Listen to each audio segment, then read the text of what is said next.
Welcome back to Sports Sunday. You know, the Fighting Zebras of Lincoln, what a turnaround they've gone through. They went 1-9 last year, now 2-0 coming into last Friday's game against winless Bella Vista. Let's relive the action. Zebras flashing some of that speed out the gate. Don't blink, you'll miss Lane Tingey exploding through the hole, taking it 50 yards for a touchdown there for the Zebras. They imposed their will on the line of scrimmage, though. Can't run from Cole McGuire. Watch out, the senior helping his defense get off the field, forcing a stop. But back to that stingy offense. More like Tingey offense there. Touchdown Zebras. Seniors making out plays all night long. Lincoln wins 27-20, now 3-0, and off to their best start in over a decade.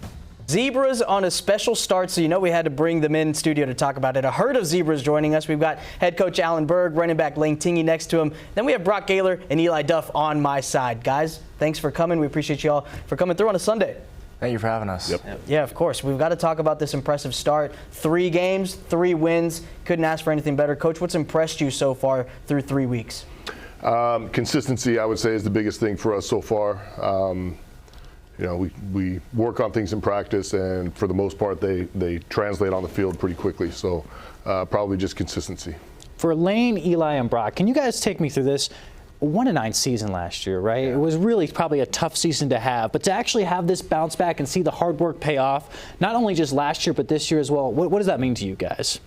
A lot. Yeah? We went through a lot. We really let other teams pick on us last year, and I don't think that we're going to let them do that this year at all. No team's going to we're not going to let any team do that to us. Yeah. Sweet redemption for you guys. You guys are juniors now. After a rough sophomore year, how much redemption are you feeling now? Still so early in the season, but it's got to feel good. It feels amazing. I mean, being marked down on the bottoms of every board everyone's made for the preseason of this year, it's just amazing that we're just already matched what their bottom was, and we just got so much more to go. Where do you feel like you've perhaps taken the biggest leap from last year to this year? Taking the leadership role seriously, especially this year. Is that important, though, for quarterback one, just to be able to actually do that, not just on a Friday night, but also throughout the week, right? You got to make sure everyone can rely on you anytime. Coach, what do you like about this group, though? This has got to be a special group to finally come together and understand, hey, we're here for one main cause. Yeah, well, you kind of mentioned already the leadership. We kind of challenged these guys early on, especially after the season that we had last year, being as young as we were, and we did lack leadership as a squad last year amongst our players. Truthfully, our 2 biggest leaders last year were our sophomores. So to see them come back and become those leaders this year is huge. And then our 7 leadership group that we have 7 kids that are on our leadership committee. They're doing an incredible job, and that is really what sprung us forward. Player-led teams are better than coach-led teams, so I think that's been a big turnaround for us. It's got to feel nice, especially knowing that the answers were still in that same locker room from last year to this year.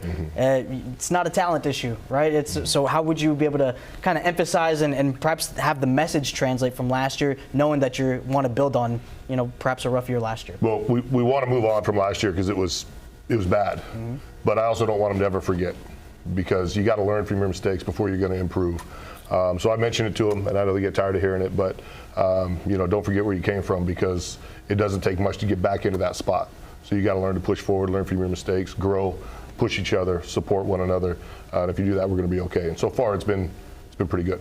Lane, you're the only senior up here. I got to ask you, buddy, when you come in your final year to start a year 3-0, that's got to be awesome. Am I wrong? Yeah, I mean, if I was last year and we went 1-9 for my senior year, I wouldn't be too happy. So Yeah. Going around 3-0 is definitely where I want to be. I love that. I love that. For you guys, 20 points per game, you're holding the opposing team to. What's been key on that side of the ball for you guys, do you feel like? I know Eli's mainly dealing with the quarterback stuff, but Brock, if you can. So just getting bigger in the weight room. We really just took to the weight room this year and just grew in size. And we added a couple more coaches to our defensive side of the ball, and we're just excelling in that aspect completely. And then no one's going to run the ball against us. I'll make that statement right now. No one's running the ball against us. It takes a certain attitude to have that belief, but it also speaks to the talent. Just another you mentioned the weight room, the camaraderie perhaps, the chemistry that you guys have on that side of the football. Just how in a groove do you guys feel right now? Yes, sir. A lot? Yeah, definitely. I mean, our linebacker group, we hang out with each other all the time. So we have that tight knit where we just we just know where the other person is, so it kind of just flows easier than if you don't hang out with the person that you're working next to. So just being with each other inside of football and outside of football just adds to the aspect of we just know where everything's going. We trust each other more than we would trust just a other person on the team being next to us. Coach, you've set the tone now. Now league play right around the corner, of course. What is it going to take to maintain this level of success that you guys have had for now that the games are going to matter even more? No breaks. We're going to push them, and we told them after the game Friday night that we are going to push even harder now because you have to be in shape to go through league. You have to continue to work in the weight room as we have. So we're still seeing the growth in the weight room that we saw through the summer and through spring last year. It doesn't get easier. It doesn't matter who we play. We're going to continue to push and hold them to a high standard. And hopefully you guys are pushing on Friday night against Mira Loma on the road. Going to be a good league play game, guys. We wish you best of luck for the rest of the season. Hopefully we see you in the postseason this year and a great, awesome turnaround. Thanks for joining us, guys. Thank you. Thank you. Appreciate it.